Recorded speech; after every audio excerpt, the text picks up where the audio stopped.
नमस्कार दोस्तों, मैं हूं दिनेश के वोरा। स्वागत है आपका न्यूज टाइम एसटीएस न्यूज के लाइव ऐप में।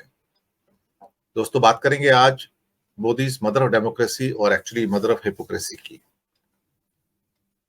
बहुत कुछ पिछले कुछ दिनों में घट गया, जिसमें ऑलमोस्ट 150 लोगों का निलंबन हुआ और कुछ ऐसे कमेंट्स आए मनोज तिवारी के, हेमा मालिनी के, कुछ और लोगों के कि अब हमने राहत की सांस ली है, ये लोग बाहर चले गए हैं। तो ये शब्द अपने आप में ही संसदीय परंपरा के खिलाफ जाते हैं, लेकिन जिस ढंग से ऑलमोस्ट इतनी बड़ी संख्या में लोगों का निलंबन हुआ है, अब लगता है शायद इन चीजों का भारत के आम जनमानस पर भी कोई फर्क नहीं पड़ता है। कोई बहुत तीखी प्रतिक्रियाएं आ जाए, ऐसा कुछ नहीं है। सोशल मीडिया के ऊपर आरोप प्रत्यारोप जो प्रतिक्रियाएं आ रही हैं, वो फेवर में भी है, अगेंस्ट में भी है, और बहुत बड़ी संख्या ऐसी है जो इन जो निलंबन है, सस्पेंशंस हैं, इनको जस्टिफाई कर रही है कि बिल्कुल सही है। और कई तो यहां तक कह गए उसके अंदर सोशल मीडिया पे कि जब तक ये लोकसभा खत्म नहीं होती अगले साल, तब तक इनके निलंबन रहने चाहिए, विपक्ष होना ही नहीं चाहिए, ये देश के प्रगति में बाधा है। तो एक नया पैराडाइम रचा जा रहा है, जिसके अंदर ये बताने की कोशिश की जा रही है कि विपक्ष जो है देशद्रोही है, राष्ट्रद्रोही है। तो मदर ऑफ डेमोक्रेसी, जहां पर प्रधानमंत्री एक फॉर्मेलिटी पूरी करते हैं किसी भी सेशन से पहले कि वहां पर लोग आए, बातचीत करें, अपनी प्रतिक्रियाएं दें, डिस्कशंस हों, लेकिन वो सिर्फ एक फॉर्मेलिटी होती है और उसके बाद जो अंदर होता है उन दोनों का आपस में कोई सामंजस्य नहीं होता है। ऊपर से इंडिया गठबंधन की बैठक थी कल, काफी सारी उम्मीदें थी, कुछ उम्मीदें खरी उतरी, कुछ नहीं उतरी। समय हाथ से गुजरता जा रहा है। अभी किसे क्या कहा जाए कि बहुत सारे सामंजस्य नहीं हो पा रहे हैं, संयोजक नहीं है, या इसके अलावा ये कहा जाए कि बहुत नॉइस है यहाँ पर, या ये कहा जाए कि बहुत सारी चीजें ऐसी हो रही हैं जो शायद जिसे कहना चाहिए तीव्र गति से होनी चाहिए और नहीं हो पा रही हैं।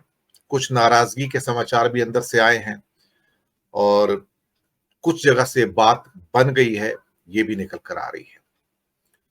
लेकिन लोकतंत्र के लिए ये एक लिटमस टेस्ट है। ये जो घड़ी है, लिटमस टेस्ट की घड़ी है। अब यहां से लोकतंत्र किस दिशा में जाएगा, उसका प्रारूप क्या होगा, भारत के लोग आखिरकार चाहते क्या है? क्या भारत के लोग फिर से एक राजवंश दोबारा से चाहते हैं और उनको लोकतांत्रिक परंपराओं में कोई विश्वास नहीं है?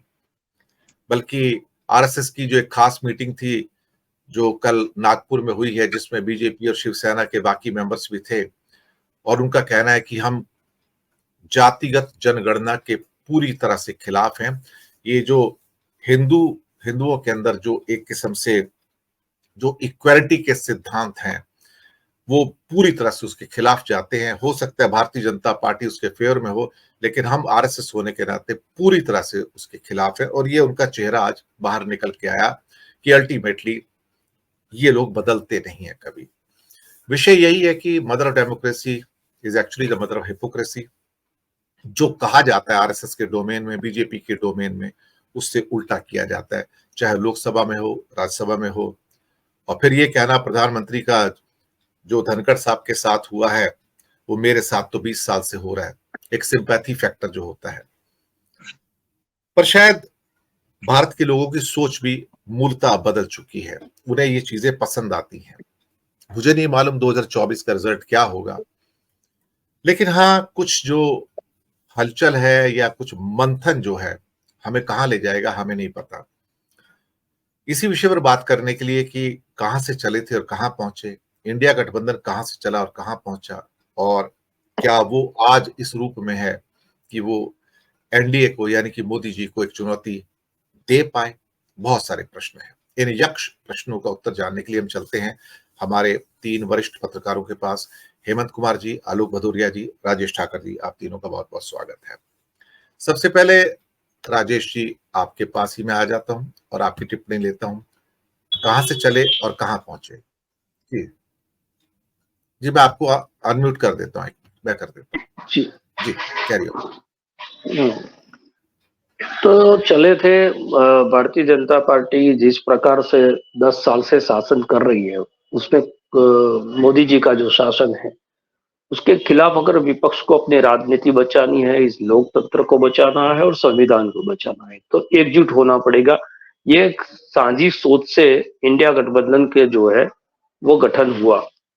उसके बाद में हम समझते हैं कि बहुत सारा वक्त जो है वो बर्बाद भी हुआ, लेकिन देर आए दुरुस्त आए। कल जो मीटिंग हुई है उसमें एक टाइम बाउंड डिसीजन लिए गए हैं कि भाई 3 हफ्ते के अंदर जो है हमारे जो मुद्दे तैयार हो जाने चाहिए। 1 to 1 जो है स्टेट लेवल पर जो बड़ा पार्टनर है वो तय कर देगा।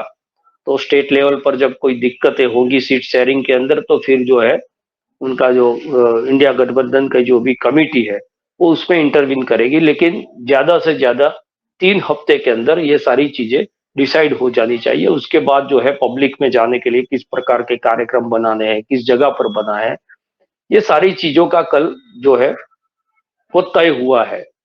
अब हमें आशा रखनी चाहिए कि जो टाइम के अंदर, क्योंकि पहले 31 अक्टूबर का एक डेडलाइन दिया गया था जब तीसरी मीटिंग हुई थी तब, और उसमें ये बताया गया था तब तक जो है ये सीट शेयरिंग वाला मामला जो है वो खत्म हो जाएगा, लेकिन वो नहीं हो पाया। लेकिन अब बहुत ज्यादा वक्त जो है बचा नहीं, बिल्कुल दहलीज पे चुनाव आके खड़ा हो गया। जिस प्रकार से भारतीय जनता पार्टी अपने काम में लगी हुई है उसके खिलाफ अगर आपको कुछ भी एक प्लेटफॉर्म देना है लोगों को विकल्प के रूप में, तो अब मैं समझता हूं कि जितनी भी देर हो गई ठीक है, अब ज्यादा समय आपके पास है नहीं।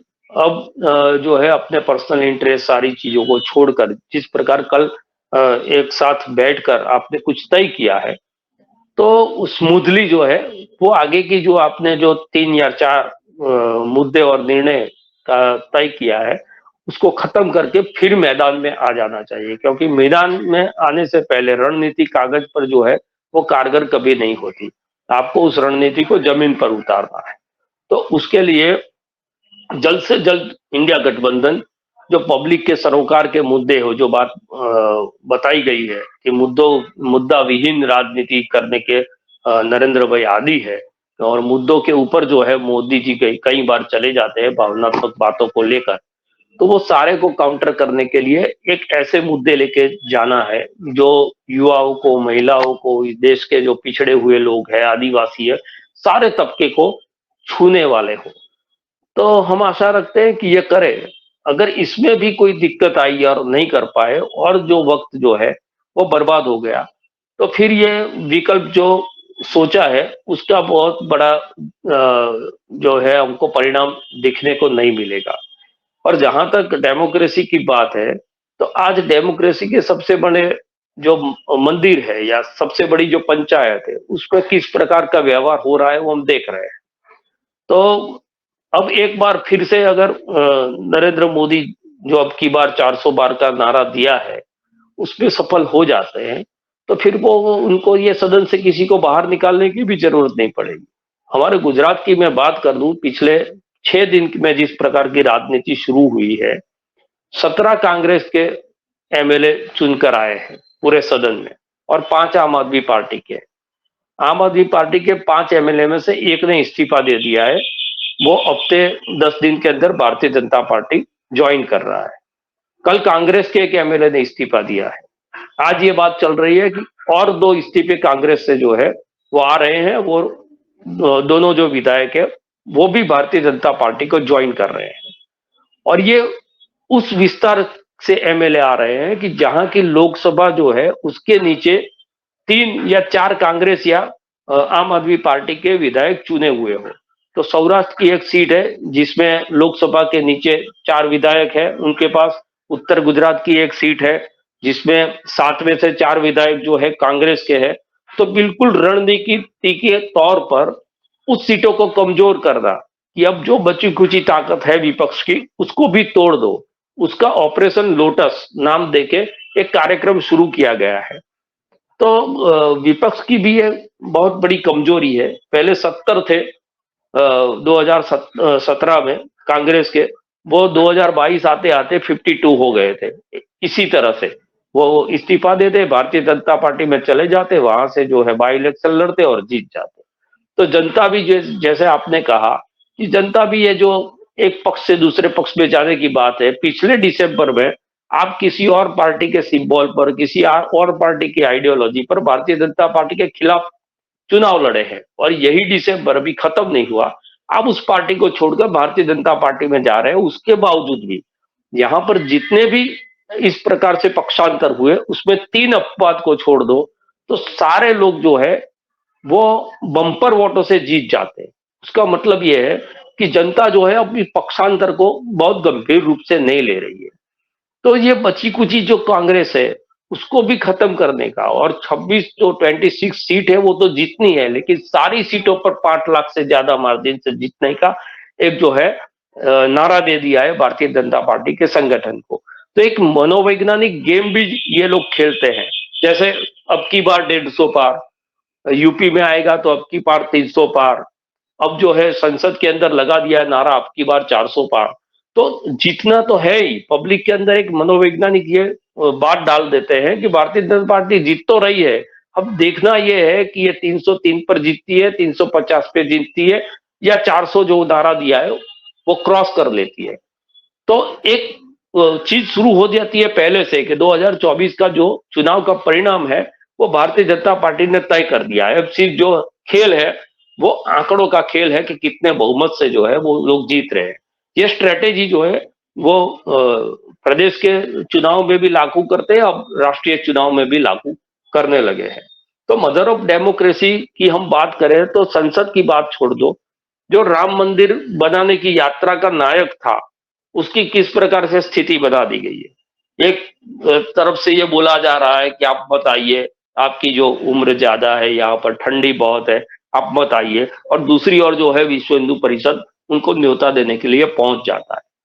तो ये आमंत्रण देने का किस प्रकार का तरीका है, कोई भी स्वाभिमानी आदमी और होगा तो वो 2 बार सोचेगा कि एक बार ये कहा गया है कि आप मत आइए, और फिर आपको जो है आके विश्व हिंदू परिषद आमंत्रण भेज रही है, उससे आपको जाना है, तो वो दुविधा में पड़ जाता है। तो आंतरिक लोकतंत्र भी भारतीय जनता पार्टी में खत्म हो चुका है।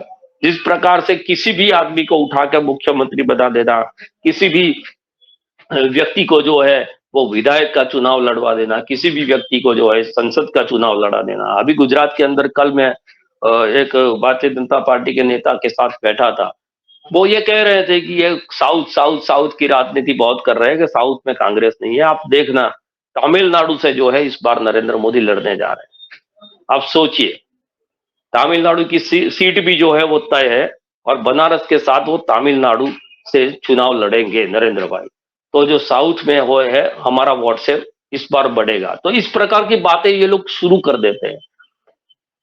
एक तरफ ये पार्टी है जो दिन रात सुबह शाम सिर्फ चुनाव की सोचती है, उसके खिलाफ इंडिया गठबंधन को अगर लड़ना है, मैं समझता हूं बड़े जो राज्य है और हिंदी बेल्ट है उसमें बिहार, उत्तर प्रदेश, महाराष्ट्र, ये सारी जगहों पर अगर संभल कर एक दूसरे के खिलाफ कोई बयानबाजी किए बगैर अगर 2024 का मई महीना ये लोग निकाल देते हैं, और साउथ और नॉर्थ ईस्ट के अंदर जो बड़ी पार्टी है, जो स्ट्रॉन्ग प्रादेशिक पार्टी है, उससे कांग्रेस तालमेल कर देती है, कुछ जगह पर कांग्रेस जो है अपना राष्ट्रीय पार्टी होने का जो ईगो है उसको दरकिनार करके समझौता कर लेती है, तो अभी भी जो है वो परिणाम निकल सकता है। लेकिन देखना यह है कि अब जो इंडिया गठबंधन, अभी तो मीटिंग खत्म हुई, उसके बाद में मेन स्ट्रीम मीडिया जिस प्रकार से चला रहा है कि नीतीश जी नाराज है, लालू जी नाराज है, कौन से सूत्र है उनको ये एक बात बता रहे हैं। जब मनोज झा है वो एएनआई को इंटरव्यू देके ये कह रहे हैं कि भाई ये कौन सा प्रेत वो बता देता है, कौन सा आत्मा है वहां पर अंदर होता है जो आपको बाहर आकर ये सारी बातें बताता है। तो एक मेन स्ट्रीम मीडिया है जो ये सारी चीजें बनती हो उसको बिगाड़ने के लिए एक डिजाइन पर काम कर रहा है। जो हमारा चुनाव है, चुनाव आयोग, उसका भी हमने तरीका देखा है। तो तंत्र, संसाधन, मीडिया, ये सारी चीजों का इस्तेमाल करके भारतीय जनता पार्टी इस बार जो अपना गोल है उस गोल तक पहुंचे, नहीं, उसके लिए जो गोलकीपर हर स्टेट के अंदर तय करना है, सामूहिक नेतृत्व के आधार पर उनका मुकाबला करना है, वो किस प्रकार से ये इंडिया गठबंधन कर सकता है, उस पर 2024 का जो चुनाव है, मैं नहीं समझता कि 3 राज्य के चुनाव की हार या जीत से उतना भी हताश और निराश हो जाना चाहिए किसी को कि अब 2024 का जो है इलेक्शन वो भी उससे तय हो गया है, क्योंकि ये देश जो है वो बहुत बड़ा देश है और इसमें बहुत सारी गुंजाइशें हैं। अगर आप मिलजुल कर लड़ते हो तो, अगर वोट का बंटवारा नहीं होता, हमने पिछले इलेक्शन के अंदर जो फिगर का एनालिसिस है वो अगर करते हैं, उसमें भी बहुत सारी चीजें ऐसी देखने को मिलती है कि अगर ये लोग मिलकर लड़े होते तो उसमें परिणाम जो है वो कुछ अलग होता। हमारे यहाँ ही आम आदमी पार्टी जो 40-42 लाख वोट ले गई और सारा जो 12% वोट आम आदमी पार्टी को मिला वो सारा वोट कांग्रेस से ट्रांसफर हुआ। अगर वो नहीं होता तो कांग्रेस की ये स्थिति है वो स्थिति नहीं होती। लेकिन ये सारी चीजों से पिछली जो भूल है उसको सुधार के सारी राजनीतिक पार्टी को, राजनीतिक पार्टी के नेताओं को अपने अस्तित्व के लिए और देश के लोकतंत्र के अस्तित्व के लिए अगर सही रूप में अगर चिंता है, मैं समझता हूं कि वक्त बर्बाद करने का समय नहीं है। जो भी कल मीटिंग के अंदर तय हुआ है, हम आशा रखते हैं कि उन्होंने 3 हफ्ते के अंदर यानी कि 25 दिन, आप समझ लो कि 25 जी, दिन, ये 1 महीने के अंदर वो सारी चीजें करके सड़क पर निकलने का और इससे मुकाबला करने का तय किया है। वो हो सकता है तो भारतीय जनता पार्टी के खिलाफ फिर से चुनौती देने की स्थिति में विपक्ष आ जाएगा। जी।